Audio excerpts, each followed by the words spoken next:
Hello and welcome to Fleet Meet. This is Mike Antich. I'm editor of Automotive Fleet magazine, and today the topic of discussion is going to be fleet safety programs. And hi, I'm Hans Damen. I'm managing partner for Fleet360.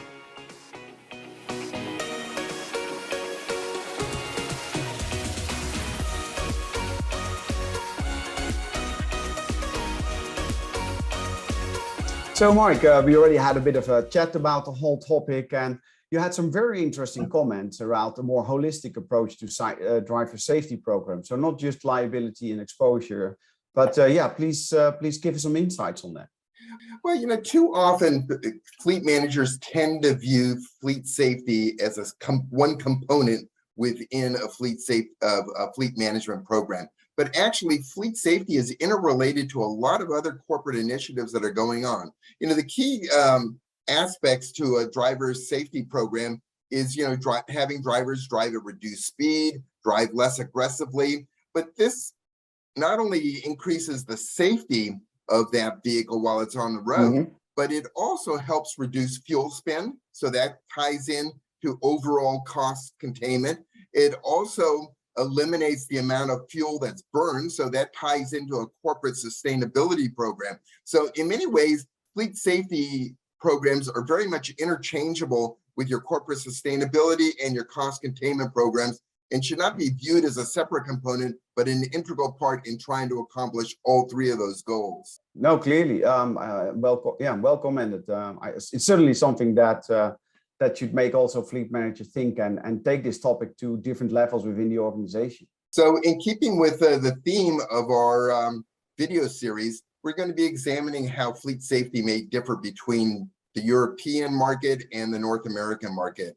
And privacy is a key issue with driver safety. However, abrogating some driver privacy is oftentimes in North America a condition of employment. You need to be willing to accept the tracking of you as a driver as a condition of your employment. In Europe, it's different, isn't it, Hans? In many ways, you cannot track the location of a driver. It is very different, but it already starts with the way why people are getting a company car. In the US, predominantly, it's a tool. It's getting the job done. It's part of the requirements. It's the same as getting a laptop and a phone, just to get the job done. But in Europe, a major portion of that fleet is still part of the compensation package.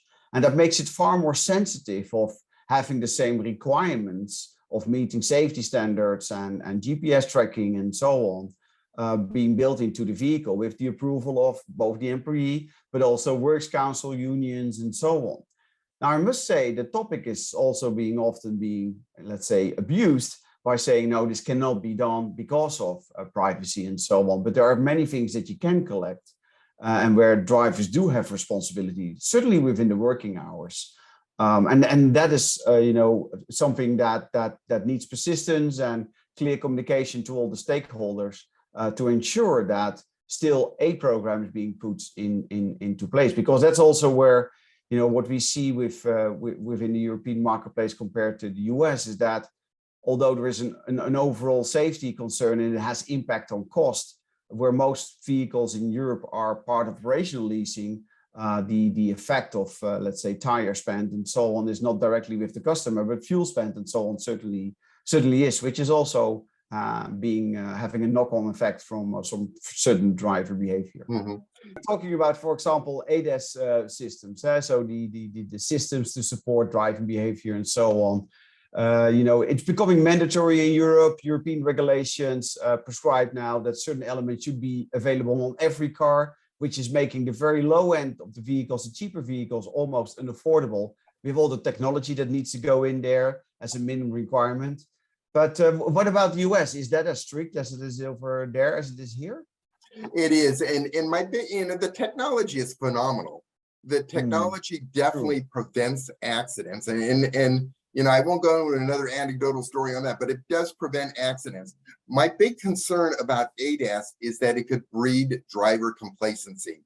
And, to date myself a bit, back when ABS or anti-lock brakes were first developed back in the late 80s, early 90s, everybody assumed that there was going to be a decrease in the amount of accidents. Well, just the opposite happened.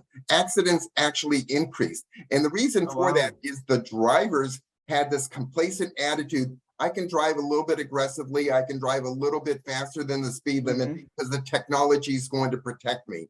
And that's the concern that I have with ADAS is there's nothing wrong with the technology. As I said, it's phenomenal, but it's really driver behavior. And it comes down to this whole fundamental aspect of fleet safety. Are you managing the asset or are you managing, driver behavior?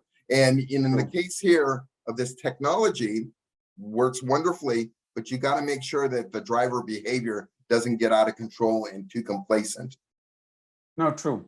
True, and that's what we see here as well when we design safety programs together with customers and so on, is that to avoid complacency, also to avoid people getting used to the message we're sending, we have designed a safety program for a global technology company.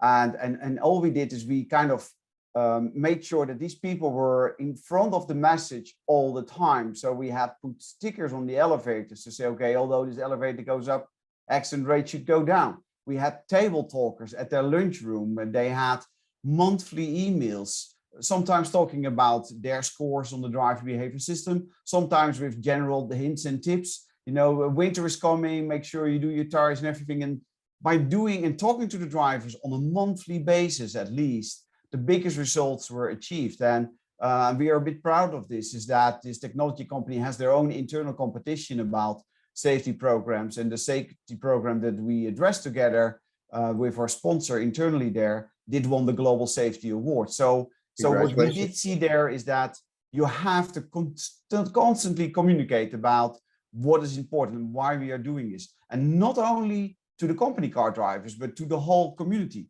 Also private drivers or people that don't have a company car. You want them to go safe home and go get back to their families. And Very true.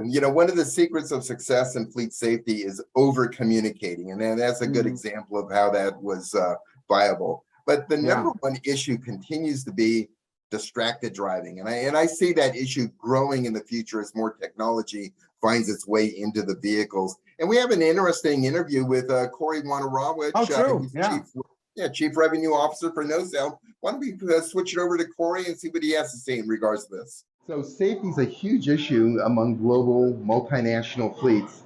And what is NoCell doing in order to try to make fleets safer? So NoCell is it's a proactive anti-distracted driving technology. So what we're trying to do is get every driver home safe every single night, not letting the cell phone be a distraction and having them, look down at the cell phone for 5 seconds and go the 150 yards or whatever it is and get into some type of accident or crash, right? We're trying to take the distraction of the cell phone away from the driver so that they can complete their day, their mission, whatever they're doing that day. We just want to make sure that they get home safely. Corey just hit the nail on the head. Cell phone use while driving is extremely dangerous. Just that few seconds that you're taking your eye off the road, you could travel, over close to 100 yards, depending on the speed that you're traveling. Sure. So it's very risky behavior behind the wheel of the vehicle. But one thing about fleet safety, distracted driving was not really that big an issue, 20, 30 years ago until the advent of this technology. And it's the key point that comes out of this is that fleet safety is a constantly evolving topic. And right now, as we're in the post-COVID period, however you define it, a whole new issue has now arisen out of safety that arises out of this pandemic. And that is the fact that the pandemic has disrupted supply chains. It's more difficult now for companies to get replacement vehicles. And the quick solution is to simply extend the service life of a vehicle for another year. What's happening is we're getting pushback now from drivers saying, hey, wait a second, I'm driving an extra 20,000 miles a year now. I'm not feeling safe in this vehicle. And the company responses are going to vary, but it goes all the way to the extreme that if an employee is vocal enough about this uneasiness of driving a higher mileage vehicle, I've known companies that have taken them out of their company car, put that in storage or for sale, and then put them into a rental unit. That's a big cost increase, right? Huge cost increase. But Yeah, you know, yeah. I guess the idea being is that it minimizes liability exposure. Sure. You know, if the Sure. driver gets into an accident, the retort is, Yeah. well, you know, it was because of the car I was driving. It was an unsafe vehicle. True. True. Well, you know, with operational leasing and maintenance being the responsibility of the leasing companies, we don't expect anybody to be in an unsafe vehicle. It's, you know, it might be aging and so on, but it's never tolerated to be unsafe. There is no cutting corners on tires and brakes and so on. But at some stage, even leasing companies have to say, sorry, can't extend this contract anymore. It's beyond also, let's say, the economic life cycle, and we have to find a solution. But that's very often in good and close communication with the customer. Very good. It's a never-ending battle that fleet managers are fighting in order to keep their drivers safe, their assets out of accidents, and we're going to continue to follow this. So thank you, Sure. Hans, for today's discussion, and we'll pick it up Thanks, Mike. Next week. All right, good. So thanks, everybody. If you have, thanks for watching. If you have any additional comments or questions, leave them below the video here. We're happy to pick up on them and get your response. So for everybody, drive safe. Okay, goodbye, everyone.